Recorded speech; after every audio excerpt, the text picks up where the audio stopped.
We've produced many, many books. And the specific sector that I tend to work from is the sector of entrepreneurship. I would say entrepreneurship, creatives, and media. People that are self-funding, people that have messages, people that are in big project, people that have passion, people that want to make impression upon people. And so in that realm, it's really important for people to be able to have success in terms of having their book give them that ROI that they're looking for. Whether it's fiscal, whether it's impressions, whether it's media, whether it's message, whether it's using it as a door opener, as a stage opener, I really encourage people to be able to take a look at their book as almost its own piece of marketing.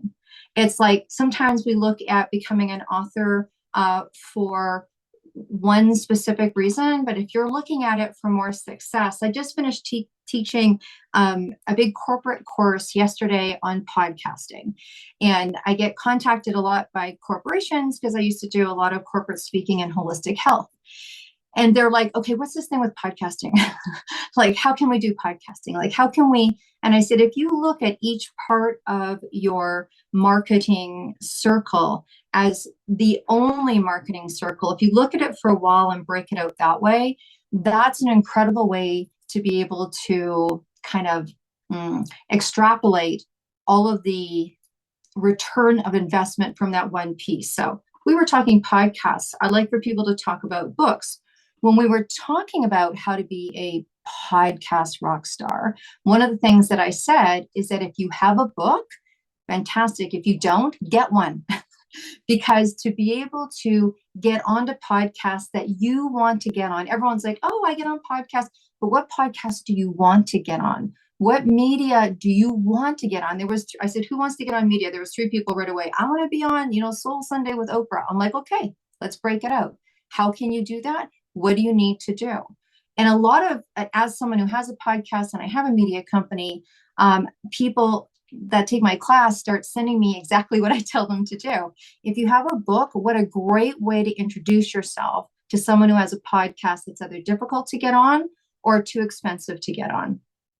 Podcasts or marketing or radio shows or TV shows can cost you money, and you need to do something that kind of stands out. Now, I tell people it's better to send a book to break the ice than it is a course or what have you, because people don't necessarily want to maybe do your course. As lovely as it is, as magical as it is, as wonderful as it is, they may not want to do something where they have to watch a lot of videos or what have you. They are in a media position and get approached a lot. So when you have a book, what a beautiful thing to pre-send to someone as a thank you gift with your business card in your chapter, maybe even highlighting a few sentences. So it really is a beautiful door opener, a pre-market opener to be able to use for those kind of things. Same as if you know people that are running summits. Or, there's only so many people that are going to be on those summits. There's only so many spots for speakers. There's only so much stage time that you can do. There's only so much. But it's amazing what someone from a media standpoint can make happen when someone shows up. And I know Shiraz is kind of nodding his head. For example, I have a large summit right now. We have 165 spots. We're down to 10 spots. There was a woman that really wanted to speak in October. And guess what? October's full. But guess what we did? We made it happen, right? Because she made herself known. She had me on her show. I got to know her. And somehow she got into my heart. And that's how it worked. And so books, right? So books are just a really beautiful way for someone to get a chance to know you, meet you. Particularly, I always say even if it's an anthology, people are like, yeah, but I'm in an anthology or I'm creating an anthology. Does it give it enough me package? Am I sending the whole package? I love sending anthologies. And the reason why is because everyone else in that book is actually edifying you. Right? They're edifying you. It's like, wow, look at this person's in a book of 10 people, 15 people, 20 people. We're doing a 200 one. And it's like everyone there is edifying, but make sure that you put your business card or something special where your chapter is. So they're reading your chapter. So, we all know that books can bring revenue. I tend to use them for exposure and revenue. And, the truth be told, if you're going to be an author, you want to make a marketing plan to that book. Why? Because books, and I'm sure you all know the magic of how to get a book to be a number one bestseller. And I'm sure you're working with someone that will help you be a number one bestseller. But you want to be a number one bestseller for more than 13 hours. You want to be a number one bestseller for more than maybe 24 hours, 48 hours, depending on how large your circle is, right? Your circle is. You want to be able to have people be a number one bestseller, day after day after day, week after week after week. So as you're planning your book, you want to also be planning your marketing, and you want to bring them together. So what a beautiful way to be able to utilize, your authorship, is to be attracting media to you all the way along that process, so that when you do launch your book, you have podcasts lined up to talk about your book before you launch. You have podcasts lined up after you launch. You've got media spots. You've got shout outs. You've got your colleagues and your friends and your family that have a Facebook group or a Facebook page, and you're going to contact them. And feel free to contact me. I'm happy to do this with you or for you, as a gift. Just contacting you, like, can you come onto my podcast? Can you come onto my Facebook? I would say Facebook is the most free TV ever, because whenever you do a Facebook Live, great. But you know what it's like when you go and they're interviewing someone, and if someone sees you do a Facebook Live and they bring you in and they bring you on, you're like, oh, there's two people on their live, and that person gets to edify you. So there's all sorts of things that book is going to open up that door for you to be able to have people to come on, whether you're using Facebook or Instagram or whatever it is that you're using for your marketing media.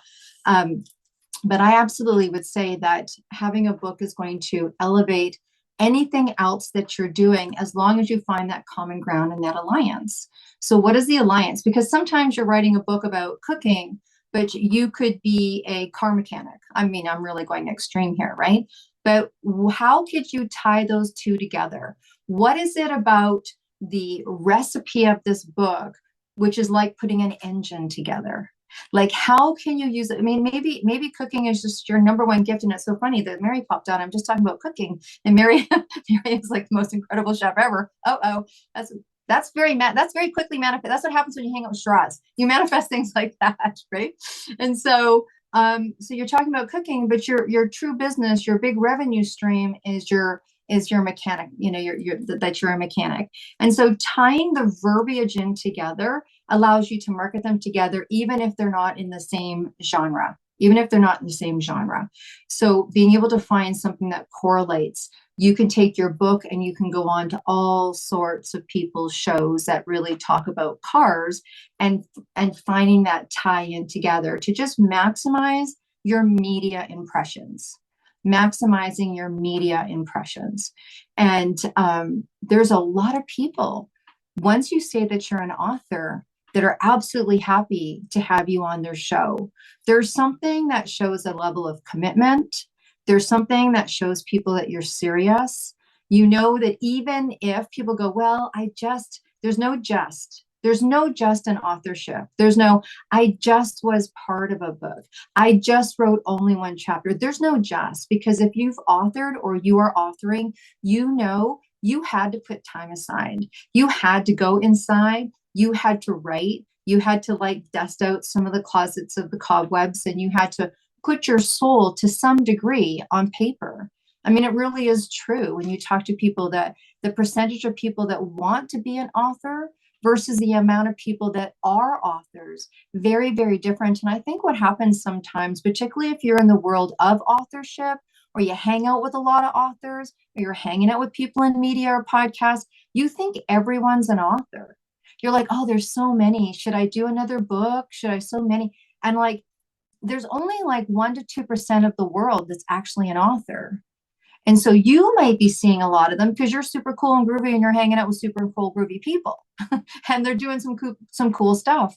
But I mean, I run a podcast. I've had a podcast for a very long time. Even the percentage of people that come onto my show, and we're a well-situated show. We're everywhere. I mean, I think on my LinkedIn, there's 2 million people. I mean, we have feedback to our show. It is still not a high percentage of people that are authors, but I can tell you, when I get I can always tell people, let's heard me, when I get a pre-gift of someone that sent me their book or sent me their magazine or sent me their print, it just goes to the top of your desk. Because the beautiful thing about books on paper is you may have never written one, but you have respect for books. Never do you see someone moving their home. Like they're like, I'm moving. And they're like, oh, I'm just going to put all those books in the bin to go to I'm from Vancouver, Canada, so we call it the Sally Ann or what have you, or, to go to a place of donation. Predominantly, the last thing that people give away are their books, even if they've read them once or twice or three times or four times. And if they are moving and they have to give them away, they actually give them to people. They give them to people. There is such a healthy respect for authors. Do not get washed out in this barrage of social media of people launching their book and being part of their book as if it has been saturated. People think the same thing about podcasts. And I can tell you right now, podcasts, they're not even going to hit the market till 5 years. And you're like, what do you mean? Everyone I know has a podcast. Yeah, but you're in the top percentage of the percentage. You're other entrepreneurs, you're authors, you're out there, you're in media, you're doing stuff, you're coming to summits. You're not the norm. You're just not the norm, right? Which is why you're all so special and unique. And I'd love to get a copy of your book. But I just want to kind of have you realize the commodity that you have. And that if you're looking at doing one, or you have one and you haven't marketed it yet. Your book is Brett. Ron's like, what? Your book is brand fresh new the day that you decide to go get it out of the closet or take it out from underneath your desk and do a little cleaning and a little clearing on it, maybe sprinkle a little aromatherapy, do a little ceremony, and decide that it's new. You can hit the refresh button on your business anytime. You can hit the refresh button on any book that you have done in the past, and you can relaunch it. Right. For me, what I talk to authors that I hang out with or do work with or what have you, and I produce anthologies specifically if people are in the business sector. That's kind of my genre. Is I tell them that your book is brand new for 24 months. It is a brand new book for 24 months. We're launching a book in May 11th of 2024, and we're looking at a 5-year book tour. 5-year book tour. It's new to somebody. It's new to somebody, right? And you keep the momentum going. So one of the big things is that sometimes people will do a book, and then when it feels like the whole world has seen it, like all of your social media, which I'm kind of being facetious because it's just not possible, right? Then we kind of lose the energy for the book itself before you lose your book. You should never leave your home without your book.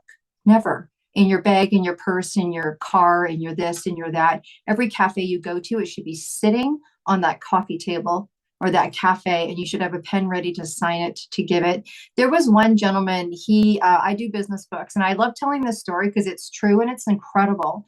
So he was part of an anthology that I did that had 20 men in a certain business sector. And then none of them talked about their companies, but they all talked about their love for the profession that they were in. And so he had this book, and our authors purchase books so they can give them away as gifts and what have you. And so he happened to be building his business, and he wanted to build his team. He was in a direct sales company. And so he ordered about 100 books a month from us. And I'm like, look at you go. And in about 8 months, he went from revenue generating. He was making about $30,000 a month in the business he was doing when he came into the book. And he went to 70,000. And I'm like, okay, yo, we're having a meeting. What are you doing? And I said, first of all, you're purchasing more books than any other author we've ever had. And I said, I want to know how. He goes, Deb, I absolutely love you. I'm going to make a little altar for you in my house. And I'm like, what are you doing, dude? And he's like, everybody, Deb, everybody. If I'm in a taxi, if I'm in an Uber, if I'm in a cafe, he goes, I don't worry what it cost me. I sign the chapter and I sign the front of the book and I go, wow, you're a really amazing person. And I'd love to gift this to you. And by gifting his book, he drove his business, even though it was his chapter, but even though his business wasn't allowed to be advertised in the book. It was such an extension of himself, and people were so blown away that they gave him the book, like that he gave this book, because we all honor and respect and value books, they were like, wow, thank you so much. They took the time to read his, 5-6 page chapter, and he got phone calls and phone calls and phone calls. And so what you're creating is such a piece of wealthy marketing, branding, extension of yourself, sharing of yourself. And books, we know, last forever and ever and ever, as long as you keep them marketed forever and ever and ever. And I like to talk about the truth of everything I do. If I'm speaking on stage, you're like, well, Deb's a little Janis Joplin, if you know who she is. And if you don't, then we didn't have drinks at the same bar.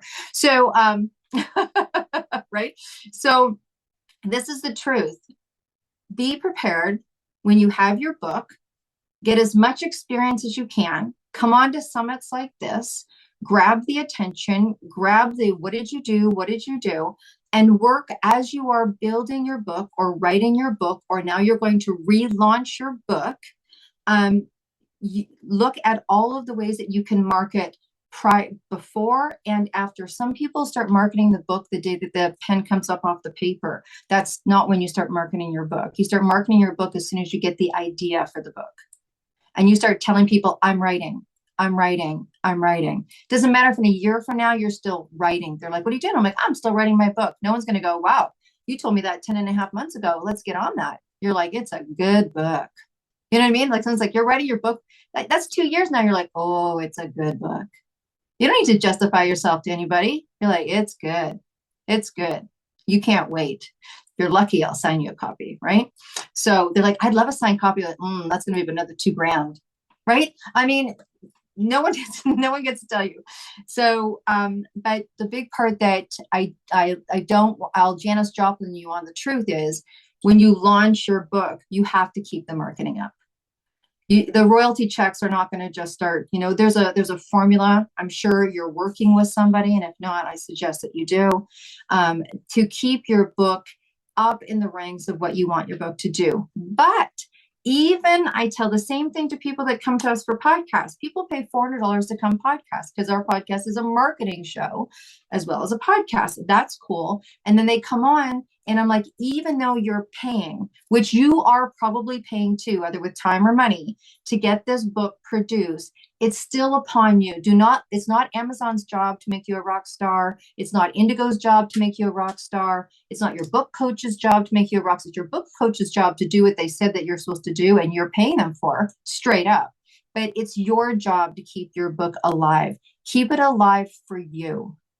No, I don't care who you are. You could be Stephen King or what have you. I'm sure if you walk into his house, there's books. I'm sure if you look in his car, there's books. I'm sure if you talk to his friends, there's books. I'm sure he gives away more books than he probably sells. You know what I mean? Like, it's about keeping your book alive. That's what's going to keep the royalty checks coming in. So when you think about your book, think about a 5-year plan. How can I emerge my book into what I'm doing in 5 years? Every summit you go on from this point on, you're going to gift your book. It's going to be part of your package. It's going to be, so I'm going to use Mary for an example because I love her and she does something super cool. And I know that she's going to be in a book. And so when you decide that you want to learn how to cook, you're going to call Mary and you're going to get her course. And as part of her bonus, as part of her extra, as part of her, if you purchase your program earlier, as part of that, I'm going to give you the most incredible book of 262 women that are doing exactly what you're doing. And that's building and that's inspiring and that's motivating. I'm going to give it to you for free. So you need to keep your book alive, keep selling your book, mentioning that you're an author, putting your link everywhere that you can, but work with whom you are working with. If you're on podcasts, make sure you remember it. This is really interesting because specifically if your book is not your main, it's not the main thing that you do in relationship to I'm an author every day. This is what I do. If you have another business and the book is part of what you do, it's hard sometimes, unless it's like sitting right in front of you. I have mine behind because whenever I'm on screen, I can see my last book. So it helps remind me. So do that yourself, right? Like, so I'm looking in a screen right now and I can see my book. So I can always make sure that I'm reminding myself that when I end off on that podcast, when I end off on that on the conversation, I had conversations this morning with some people in business and I can always see my book and go, hey, would you like me to send you the e-copy? Are you doing a summit? Are you doing an event? Are you doing something where I can give the link to my e-copy? Can I add it in as a swag bag? I notice that you have celebrities coming onto your project. Can I give you 10 books to give to the celebrities of your project? Are you going to send your book to the people that have organized this event? Are you going to, so keeping your book alive, even if you're paying for a marketer, and trust me, I tell you, because I do the same thing. The big book summit project that I'm on right now, our media count is 23 million for the last 90 days. But I don't rely upon that. I'm still talking about it. I'm still sending it out. I'm still telling people this is what we're doing and keeping it alive. So I didn't really know exactly everywhere. I have not had a chance to read the chat because when I go like this, I don't read all the questions in the chat. And I know that I'm only booked for a half an hour today. And I want to give some time and open it up for questions, or if someone wants to share with me what the questions were asked in the chat, or if you had comments or what have you. But what I do want to wrap up saying is that please do not think that books are everyone's doing it. Not true. Just not true. I want to encourage you that your first book can be your first book, and it doesn't have to be as well written as your fifth. That's why the best of the best of the best can rewrite that first book over and over again. I want to drive that you utilize that book as a pre-door opener. Pre-door opener. What are we in right now? We're in September. None of you should be buying any Christmas presents other than your book or someone else you know's book. Or, for example, we have a book launching March 8th, International Women's Day. So then we're going to suggest for everyone to be making up gift certificates for all the people that they love this holiday season. If you are a holiday season supporter, and you're going to mail them a gift certificate. And when your book launches, that is going to be their gift, right? So start thinking of all the creative ways that you can start letting people know that this book is yours, you love it, you're proud of it, and stuck it on your desk. And I'm going to kind of wrap up and see if anyone has any questions. And if not, I'll keep talking for the next 6 minutes. But does anyone have any questions or comments or feedback to any of that? And if you are authors and you want to come on my show, I'm happy to have you. So you can find me. I'm sure my information will be put into the chat, but you can just, my name's Deb Drummond. It's debdrummond.com. It's super easy. But anyways, does anyone have any comments or feedback, Brian or Sean or Rich or Thank Mary? you, Sean. As you said it, your information appeared in the chat. So you and Sean are definitely on the same wavelength. And Deb, I just got to say, I love your energy. Thank you. You're better than a Red Bull at the right moment. I mean, that is just perfect. What I needed to hear. Who has questions or comments for Deb? This is exactly where I needed to be. I had no idea. I didn't think that this was for me. I've only one book, just out and all that. This is perfect. Thank you. You're welcome. And if you didn't see, Rich, if you look behind you, you have the most gorgeous rainbow. And I don't know if that's a picture that you have or if that's just, oh, it's a picture. I'm like, okay. Okay. Very good. I'm like, that's so amazing. He has a rainbow there. Look at you. On Monday, okay. First of all, I'm a street photographer. Well, there you go. Okay. And I live in New York City. September 11th was Monday. I came out of the subway on my way home September 11th, and this from the storm that it was very perfect for the day. I see. Wow. Well, I'll be in New York soon. We're going to be doing a book tour there, and we're coming to do a photo shoot. So we'll have to stay in touch. Great. Is there any other comments, or I know we're coming to a wrap up. Is there a question that anyone has, or Brian or Sean, is there anything that you would like me to answer in these last couple of minutes?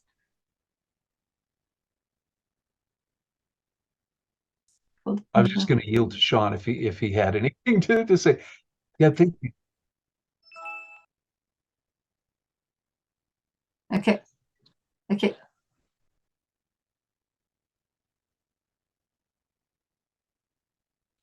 All right. Hey, last chance going. Could we show some appreciation for Deb and for her wonderful message? Here we go. Well, thank you. I'm really looking forward to hearing from you all. I'm looking forward to seeing your books. If you want to have some extra exposure, I have no problem having you on the show and gifting you. I love what these guys are doing. It's super important. Keep writing, keep producing, keep putting it out there.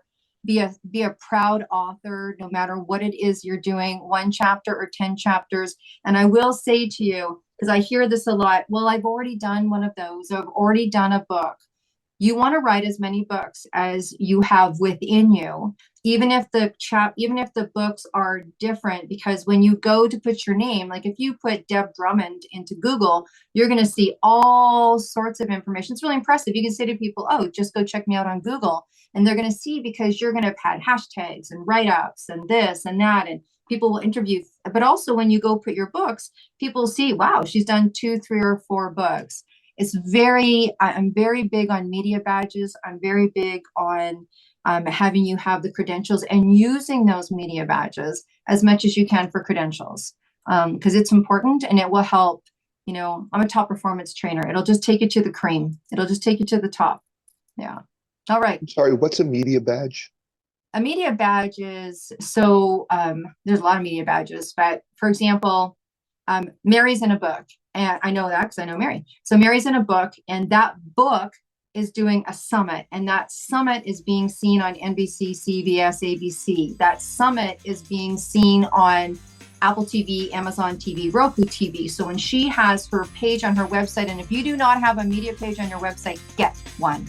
So on her media page of her website, where she gets to put that she was on this, she also gets to use the media badges that the book was represented on, either featured on or seen in.